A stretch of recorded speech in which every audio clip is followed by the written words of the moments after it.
10월 29일 월요일에 무명을 밝히고 함께하고 계십니다. 매주 월요일 이 시간 일상생활에서 할 수 있는 다양한 수행법들을 공부해 볼 수 있는 시간이기도 하지요. 지금은 수행시대 시간입니다.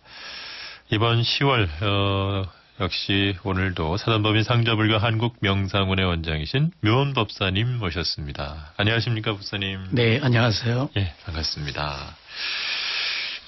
오늘은 지난 시간에 이어서 위파사나 수행을 하면서 이제 몸을 알아차리는 수행의 5번째 방법에 대해서 살펴보게 되는데, 몸을 알아차리는 수행의 첫 번째가 이제 저희가 살펴본 것처럼 호흡의 어떤 들숨과 날숨 알아차리는 방법이었고요. 두 번째가 몸의 4가지 자세에 대한 것들이었고요. 행주자와. 그리고 세 번째가 분명한 암. 해서 어묵동정에 대한 말씀 전해주셨고, 5번째가 이제 몸의 더러움을 알아차리는 지난 시간에 부정관에 대한 말씀 전해주셨습니다. 오늘은 몸의 4가지 요소에 대해서 짚어볼 텐데요. 좀 설명해 주시죠. 네, 먼저 말씀드리기 전에 알아두어야 할 것이 하나 있습니다. 네. 위파사나 수행은 몸, 느낌, 마음, 법이라는 4가지를 알아차리는 수행인데, 경전에서 몸이라고 하는 용어는 이 4가지를 설명할 때만 사용합니다. 그 외에는 몸이라는 말을 사용 안 해요.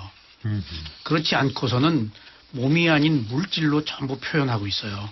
네. 그래서 여기서 말하는 몸이라는 용어와 물질이라는 용어가 다른 말이긴 하지만은 그런 구별의 차이를 좀 느끼셔야 돼요. 자신의 몸이라고 했을 때는 내 몸이라는 소유 개념으로 보지만은 물질이라고 했을 때는 하나의 대상으로 객관화해서 볼 수가 있어요. 이처럼 4가지 대상을 알아차리는 사념처 수행에서만 몸이라고 하는 것은 몸의 각 부분과 요소를 구체적으로 밝히기 위해서 몸이라고 해요. 그렇지 않고 그 외에는 모두 정신과 물질로 표현하고 있습니다. 네. 이걸 유념하셔야 돼요. 불교의 궁극의 목적은 해탈이고, 이러한 해탈에 이르기 위해서 반드시 누구나 수행을 해야 합니다. 그런데 바른 수행을 하기 위해서는 우리가 사용하는 이러한 언어의 의미도 소홀히 해서는 안 되겠어요. 이 모두가 깨달음을 얻기 위한 하나의 여러 가지 방편으로 이해하시는 것이 좋겠습니다. 네. 말씀 주신 것처럼 이 몸과 물질 같은 용어로 쓰이지만은 이 사념처 수행에서만 몸이고 다른 때에는 이제 모두 물질로 표현한다라는 말씀이신 것 같아요. 네, 그렇습니다. 자, 그러면 오늘 저희가 살펴보게 될 몸의 4가지 요소 어떤 것들인가요, 그러면? 네. 우리 몸에는 땅의 요소와 물의 요소와 불의 요소와 바람의 요소가 있습니다. 이것을 한문으로는 4대라고 하는데 바로 치수화풍입니다. 우리의 몸이 치수화풍이라는 것이 아니고 몸이 이러한 4가지의 요소를 가지고 있다는 것입니다. 이러한 요소들에 대한 분석도 부처님께서 치유의 목적을 두고 분석하셨습니다. 자신의 몸을 내 몸이라고 아는 무지에서 벗어나기 위해서 몸을 요소로 분석하신 것이에요. 그 몸을 존재로 보면 내 몸이라고 알지만 요소로 보면 몸이 가지고 있는 실체하는 성품을 봅니다. 그래서 몸을 하나의 물질적 현상으로 이해할 수 있게 됩니다. 아하. 그냥 뭐 당연히 내 몸이다 이런 생각들 많이 가지셨을 텐데 네. 지금 말씀하신 것처럼 몸을 몸으로 보지 않고 4가지 요소 하나의 어떤 대상으로 볼 경우에 자기 몸이 아니라는 어떤 그런 지혜를 얻을 수 있다라는 말씀인 것 같아요. 네, 그렇습니다. 여기서 조금 짚고 넘어가야 될 것이 원론적인 얘기이지만은 불교는 존재론을 말하지 않습니다. 불교는 인식론이에요. 존재는 그것 자체가 하나의 실체를 가진 것을 말합니다. 사실 존재는 인식을 통해서 알 수 있는 것입니다. 이때의 인식은 조건에 의해서 일어나며 매 순간 변하기 때문에 실체가 없는 것으로 귀결됩니다. 그래서 이렇게 알면 무아를 알아서 자신의 몸과 마음을 집착하지 않기 때문에 해탈에 이르게 됩니다. 그 서양 철학은 존재론입니다. 데카르트는 나는 생각한다. 고로 나는 존재한다. 이 얘기 우리 많이 들어봤을 거예요. 예. 그러나 이러한 존재는 지극히 사변적인 것이에요. 존재의 실제는 인식을 통해서만 확인할 수 있습니다. 그러니까 이것이 바로 관념과 실제의 문제예요. 몸에 대한 이러한 인식이 바로 치수화풍이라는 4대입니다. 몸을 존재로 보면 관념으로 보는 것이라서 몸이 가진 성품을 볼 수가 없어요. 그러나 인식으로 보면 몸이 가진 성품을 보아서 사물을 바르게 통찰할 수가 있습니다. 한 예를 들어보죠. 여기 손이 있습니다. 이 손은 두 가지 의미로서 볼 수가 있어요. 하나는 관념으로서의 손과 또 다른 하나는 실제로서의 손입니다. 관념으로서의 손은 부르기 위한 명칭입니다. 손, 이것은 명칭이에요. 그런데 이때 명칭의 손은 하나의 존재를 드러냅니다. 그러나 손이 있는지 알기 위해서 손의 인식이 필요합니다. 손 명칭을 붙여봤자 손을 인식할 수가 없어요. 표피적인 것이지. 그래서 이 손이 있는지를 알려면은 손에 있는 지대인 단단함과 부드러움, 또는 수대인 무거움과 가벼움, 그리고 화대인 따뜻함과 차가움, 그리고 풍대인 진동을 통해서 비로소 손이라는 것을 인식할 수 있어요. 이처럼 손이라는 존재는 부르기 위한 명칭으로 변하지 않기 때문에 항상 하는 것입니다. 하지만 손의 실제인 치수화풍이라는 4대의 요소로 보면 이것들은 매순간 변하는 느낌이에요. 그러므로 존재에서는 무상을 볼 수 없어 표피적 접근에 불과하지만 실제에서는 무상을 볼 수 있어 대상이 가지고 있는 진실을 볼 수 있습니다. 이러한 무상을 통해서 내 몸이 아니라는 존재가 아닌 무아를 볼 수 있는 길이 바로 열립니다. 네. 그 어떤 그 관념적인 존재를 아는 것이 아니라 말씀하신 것처럼 어떤 이 4대 요소를 통해서 실제를 알 수 있는 그런 이 몸의 4가지 요소를 알아차리는 것에서 좀 전에 말씀하신 것처럼 이제 서양 철학과 불교 철학이 좀 구분이 되지 않나라는 생각이 드는데 조금은 이제 존재론 인식 이러다 보면 조금 어렵다는 느낌도 드는데 네네. 그렇다면 서양에서는 지금 말씀하신 지대, 수대, 화대, 풍대에서 지수, 화풍 이 4대 몸의 4대를 인정하고 있나요? 어떻습니까? 이거 잘 몰라요. 그들은 그냥 존재로서의 관념, 개념으로서의 네. 그래서 몸을 존재의 개념으로 보면 4대를 이해하지 못해요. 그래서 서양 철학과 불교 철학의 극명한 출발이 여기서부터 벌써 갈라집니다. 서양의 종교나 철학에서는 대상을 인식으로 접근하지 못하기 때문에 깨달음이 없어요. 거기선 무상고무아를 몰라요. 아. 네, 그렇기 때문에 열반도 없습니다. 오직 존재를 인식으로 접근하는 불교에서만 무상고무아를 보아서 집착이 끊어진 열반에 이르러요. 그러니까 어느 종교에서도 네. 열반은 없어요. 오직 불교에서만 열반이 있는 것은 지금 몸을 존재로 보지 않고 4대라는 인식으로 보기 때문에 느낌으로 보니까 바로 무상고무아라는 법이 드러납니다. 아하. 그러니까 조금 어려운 출발이지만은 매우 중요한 의미가 있습니다. 종교가 다 선한 것이고 모두 같다고 하지만은 불교는 깨달음의 종교이고 그렇지 않은 종교는 다 절대적 초월적 존재에 귀의하는 것이라서 끝에서는 대단한 차이가 있어요. 표피적으로는 다 좋은 뜻을 가지고 있습니다만은 해탈과 해탈이 없는 것의 차이예요. 네, 바로 이것이 존재론과 인식론으로부터 출발합니다. 예. 네. 자, 그러면 지금 이제 몸의 4대 요소로서의 지수, 화풍 말씀을 주셨는데 부처님께서는 몸의 4가지 요소를 알아차리는 것에 대해서 이제 어떻게 구체적으로 말씀하고 계신지도 좀 설명해 주시죠. 네, 경전에서 이렇게 말씀하셨어요. 비구들이여, 이 몸을 현재 있는 그대로, 놓인 그대로 4가지 요소별로 알아차린다. 이 몸에는 땅의 요소, 물의 요소, 불의 요소, 바람의 요소가 있다. 비구들이여, 마치 숙련된 푸족간집 주인이나 그를 도와주는 사람이 소를 잡아서 큰 길 사거리에서 부위별로 잘라서 쌓아놓고 앉아있는 것처럼 이렇게 4대를 보라고 말씀하셨어요. 네네. 네. 예.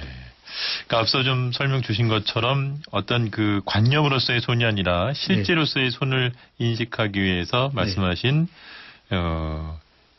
손의 지대인 단단함과 부드러움을 통해서 인식을 할 수 있고 네네. 손의 수대인 무거움과 가벼움을 통해서 네네. 또 손의 화대 따뜻함과 차가움을 네네. 통해서 인식할 수 있고 손의 풍대인 진동을 통해서 인식한다. 네. 그게 이제 구체적으로 지금 경전 말씀도 주신 것처럼 몸을 푸준갓집 주인이 소를 다루는 것에 비유를 해서 설명을 주셨군요. 네네. 이 의미를 좀 더 구체적으로 좀 살펴주시죠. 네, 이게 주석서가 아니면 이 말이 무슨 말인지 네. 몰라요. 음흠. 우리가 소를 키울 때는 그냥 소라 그러잖아요. 예. 소한테 먹일 때도 소 먹인다 그러잖아요. 그러나 소가 토살장에 가서 토살된 뒤에 이 정육점에서 팔릴 때는 소라는 개념은 사라져요. 음흠. 그리고 부위별 명칭이 또 새로 생기겠죠. 우리가 소고기를 살 때 소 주십시오 하지 않잖아요. 그렇죠. 그래서 등심 주세요, 뭐 어허. 갈비 주세요, 족 주세요 라고 예. 그 이름을 붙여서 부르죠. 음흠. 이때 소라는 것이 없어지고 각 부위별 부위만 남아 있어요. 음흠. 여기서 소라는 존재의 개념이 없어져요. 네. 네, 이게 상당한 의미를 가지고 있어요.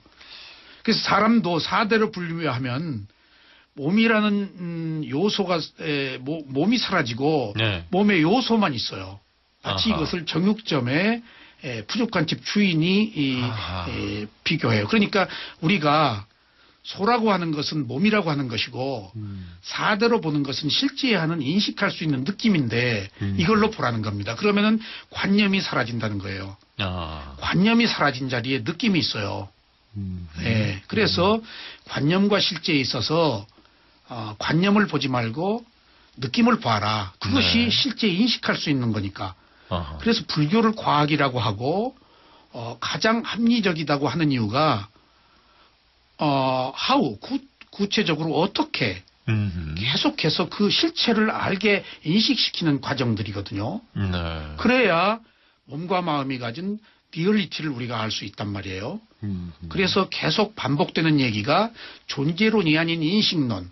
네. 그 인식에 접근하기 위해서 몸도 사대로 보라는 거예요. 몸은 100년 가도 그냥 몸이에요. 손은 100년 가도 그냥 손이에요. 명칭이기 때문에. 손을 인식할 수 있을 때 손의 실제에 우리가 비로소 접근하는 문이 열려요. 그런 의미를 가지고 있어요. 그러니까 어느 의미로는 푸죽간집 주인이 수행자입니다. 하하. 네, 수행자예요. 네. 그러니까 옛날 부처님 당시에는 거리에다 좌판을 펼쳐놓고 고기를 팔았던가 보죠. 그때 뭐 등심 주시오 뭐 주시오 했는데 그때 손은 사라진다. 네. 그 얘기는 우리가 몸이라는 개념을 어떻게 하면 없애느냐. 못 없애거든요, 개념을. 예. 네, 거긴 또 몸 하면 내 몸이 또 들어가잖아요. 그렇죠. 네, 그런 의미가 있습니다. 네. 그러니까 계속 지금 강조해 주시는 게 어떤 관념으로서의 어떤 존재에 머물러 있을 것이 아니라 실제로서의 어떤 대상을 인식하는 것이 중요하다라는 말씀해 주시는 것 같고 특히나 이제 좀 전에 말씀 주신 것처럼 몸을 이 지수화풍이라는 4가지 4대 요소로서 보면은 이 관념으로서의 존재인 몸이라는 것은 없어지고 실제를 인식할 수 있는 어떤 느낌만 남아서 존재라는 개념 자체가 사라진다. 그런 말씀인 것 같아요. 그렇습니다. 이 부처님이 네. 느낌을 찾아내셨어요. 그건 위대한 사실이에요. 네. 왜냐하면 느낌에서 욕망이 일어나요. 그러니까 욕망에 가까운 원인은 느낌이에요. 담배 왜 피세요? 술 왜 먹어요? 사랑 왜 해요? 돈 왜 벌어요? 전부 느낌이에요. 네. 그러니까 부처님이 느낌을 찾아냈는데 이 느낌을 보니까 매 순간 변하더라는 겁니다. 느낌이 아닌 관념, 모양, 명칭으로 보면은 네. 변하는 걸 못 봐요. 그건 그대로 그냥 있어요, 영원히. 비로소 느낌을 볼 때 깨달음의 문이 열려요. 그래서 존재라는 개념이 사라지면 내 몸이라고 생각하지 않고 표상이 일어나지 않는 장점이 있어요. 여기서 이제 표상이라는 것이 새로운 말인데 우리가 몸을 존재로 보지 않고 느낌으로 보면은 내 몸이 아니라는 관념으로부터 벗어나지만은 또 큰 이익이 있어요. 주석서에서 말하기를 몸을 모양으로 알아차리면 어떤 존재라는 표상을 일으키지만 네 가지 요소로 알아차리면 표상이 일어나지 않는다고 그랬어요. 그러니까 이미지네이션이 생기질 않아요. 네. 상상력이 동원되질 않아요. 음흠. 가령 예를 들어보죠. 사람을 존재로 보면은 야생짐승, 초자연적 존재, 도깨비 등을 연상하게 된다고 그랬어요. 이게 주석서에 나와 있는 말이에요. 네. 그런데 사람을 요소로 보면 이런 표상이 일어나지를 않는다고 그랬어요. 예를 들면 몸의 느낌으로 볼 때는 무속인들이 산신령을 본다든가 귀신을 본다든가 하는 일들이 일어나질 않아요. 하하. 여기서 초자연적인 존재라는 것은 하나님을 보았다, 또 관세음 보살을 친견했다 하는 것도 포함돼요. 그러니까 정말 하나님을 보고 부처님을 보고 관세음 보살을 보고 산신령을 보았다고 해도 이건 모두 자신이 만들어낸 표상이에요. 그러니까 몸을 존재로 보면은 이런 표상이 생겨버려요. 그런데 몸을 느낌으로 보면은 표상이 일어나지 않고 단지 느낌만 있어요. 상상력이 동연되질 않아요. 그러니까 경전에서 부처님께서는 몸에 있는 것을 느낌으로 봐라라고 간곡히 말씀하세요. 이런 표상을 일으키지 않기 위해서 헛것 보는 거예요. 아하. 그러나 존재로 보면 몸에 일어난 느낌을 통해서 상상을 하거나 헛것을 보게 되거나 헛소리를 듣게 돼요. 이것이 바로 환시와 환청이에요. 그래서 환시와 환청은 실제하지 않는 것을 꾸며서 보는 거거든요. 이것이 모두 있는 그대로의 실제를 보지 않고 존재로서 보기 때문에 생기는 창난 증상이에요. 제가 무속 공부를 좀 했어요. 서정범 교수하고 한 5년 동안. 네. 그 샤만들 보니까 느낌이 올 때 어떤 표상을 일으켜요. 뭐가 예시돼요. 그래서 제가 조금 정신적으로 장애가 있는 사람을 지도할 때는 몸의 느낌을 보게 해요. 그러면은 헛것이 안 보여요. 제가 이것도 도스토옙스키가 쓴 카라마조프가의 형제가를 읽고 예. 도스토옙스키가 간질병 환자거든요. 근데 간질병이 오기 전에 몸에 느낌이 일어나요. 네. 그리고 발작이 일어나요. 거기서 내가 공부를 하면서 착안을 했어요. 옛날에 그 읽은 책. 모든 것들은 예시가 일어나는데 그게 느낌이구나. 근데 느낌만 잡으면은 어떤 표상이 일어나요. 안 일어나요. 산신령이라든가 도깨비라든가. 여기서 야생짐승이라는 것은 샤만이 입신할 때 떠올리는 거거든요. 또 산신령도 이 사람들한테는 초자연적 존재예요. 또 도깨비, 뭐 이상한 거, 귀신 이런 거 보잖아요. 이런 것이 바로 표상으로 존재로 보기 때문에 표상이 생기고 네. 느낌으로 보면 이런 표상이 생기지 않아서 그냥 있는 그대로의 느낌으로서 법을 보게 된다. 이런 차이가 있습니다. 그래서 무속인들이 사실은 산신령이라는 노예로 살아요. 어쩌지 못해요, 자기들도. 그러니까 우리도 존재로 보면은 어떤 상을 일으켜서 그 상에 대한 노예로 살아요. 그게 자유롭지 못해요. 속박됩니다. 그러니까 창의성이 없어서 깨달을 수가 없어요. 네, 그런 그 중요한 문제들을 안고 있습니다. 아하. 자, 이 신념처 다음에 이 몸을 알아차림에 대한 것들 지금 5번째로 몸의 4대 살펴보고 있는데 사람을 이렇게 몸의 4대로 보는 경우처럼 다른 물질들도 4대 요소가 있다라고 볼 수 똑같습니다. 네. 네, 몸이나 물질이나 똑같이 4대입니다. 그래서 우리가 몸을 보는 것은 조금 보다 구체적으로 더 분명하게 알아서 4대를 보면은 이것이 우주와 직결돼요. 불교에서 자꾸 우주 얘기를 하는데 실제로는 불교의 대상은 몸과 마음이에요. 그런데 몸과 마음이 가지고 있는 동일한 요소가 우주가 다 가지고 있어요.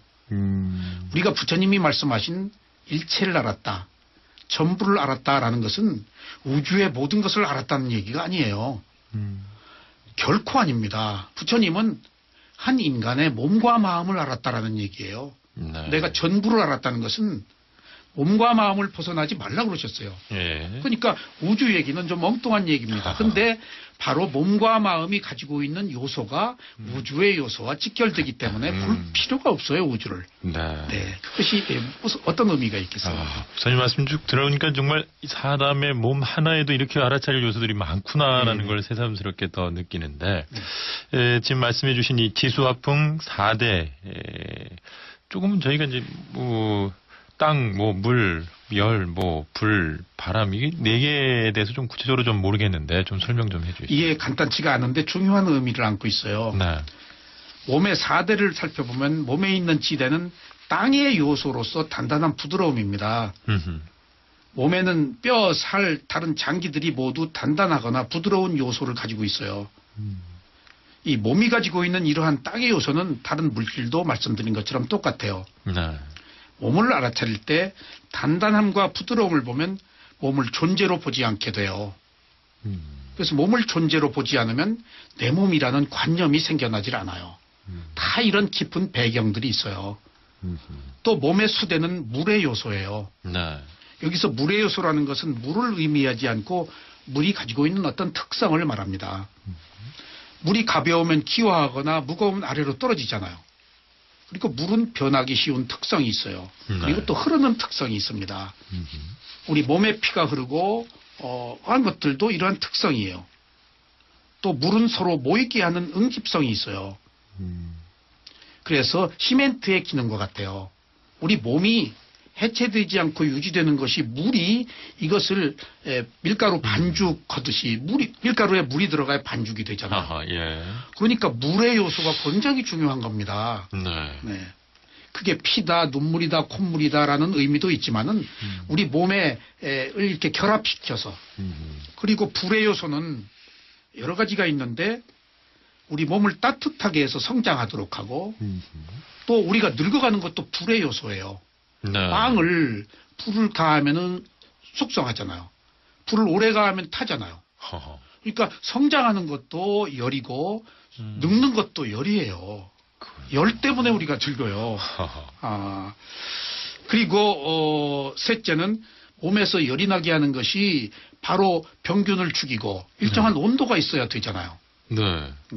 그리고 넷째는 우리가 먹는 것을 소화하는 게 전부 열이에요.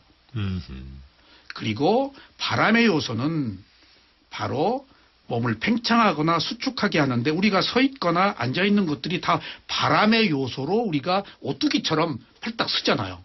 네. 이런 진동이 전부 바람의 요소들이에요. 그러니까 우리가 바람의 요소가 많은데 상승하는 바람의 요소, 하강하는 바람의 요소인데 상승하는 바람의 요소는 딱국질, 토하거나 기침 이런 것들이에요. 네. 그리고 우리가 하강하는 바람의 요소는 대변과 소변 이런 것들이 전부 바람의 요소예요. 그러니까 실제로 우리가 살고 있는 것이 4대의 작용으로 살고 있어요. 허허. 그러므로 내가 사는 것이 아니고 4대가 살게 하는 것임으로써 이게 내 몸이 아니에요. 그래서 조건에 의해서 계속되는 몸일 뿐입니다. 네. 네. 지금 이제 구체적으로 지수화풍 하나하나 설명을 주시니까 몸에 있는 이 지수화풍이라는 4대가 우리 어떤 생명과 아주 굉장히 밀접한 관련이 있다라는 걸 더 새삼스럽게 느끼게 되는데 몸이 유지되는 이러한 기능에 의해서 우리가 살고 있다라는 것들도 다 알아차리는 것 같은 생각이 드네요. 네네. 이 4대와 그 생명과는 밀접합니다. 네. 주석서에서는 우리를 죽이는 것이 4대라고 그랬어요.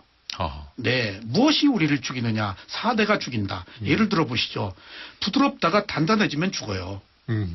피가 흐르다가 흐르지 않으면 죽어요. 따뜻하다가 차가워지면 죽잖아요. 네. 호흡하다가 끊어지면 죽어요. 그러니까 어느 의미로는 4대가 죽음을 의미하기도 해요. 그래서 저는 죽음을 4대의 변화로 봐요. 그러면 죽음이 두렵지 않아요. 자연적 현상이지 않겠어요? 네. 네. 또 한 가지 의미가 있어요. 4대가 죽음뿐이 아니라 몸에 병을 유발하는 요인도 돼요. 그러니까 치수화풍 4대가 조화를 이루면 건강합니다. 네. 근데 부드럽다가 단단해지면 암이 생기잖아요. 하하. 그러니까 우리가 4대가 서로 부딪혀서 상충하면 병이 생기고 화합하면 건강해져요. 그래서 우리가 수행을 하는 것도 4대 요소를 균형을 갖추도록 하는 겁니다. 네. 네네. 자, 오늘도 시문수행시대 사단법인 상저불교 한국명상원의 원장이신 묘원법사님 모시고 이 심수심법 가운데서 신념처 몸에 대한 것들 가운데서 몸의 4대 요소에 대한 말씀도 보니까 시간이 벌써 많이 됐네요. 네네, 그렇군요. 아쉽지만 오늘 이만 인사드리고 다음 주를 다시 기약을 해야 될 것 같습니다. 배원 박사님 귀한 말씀 감사합니다. 네, 감사합니다.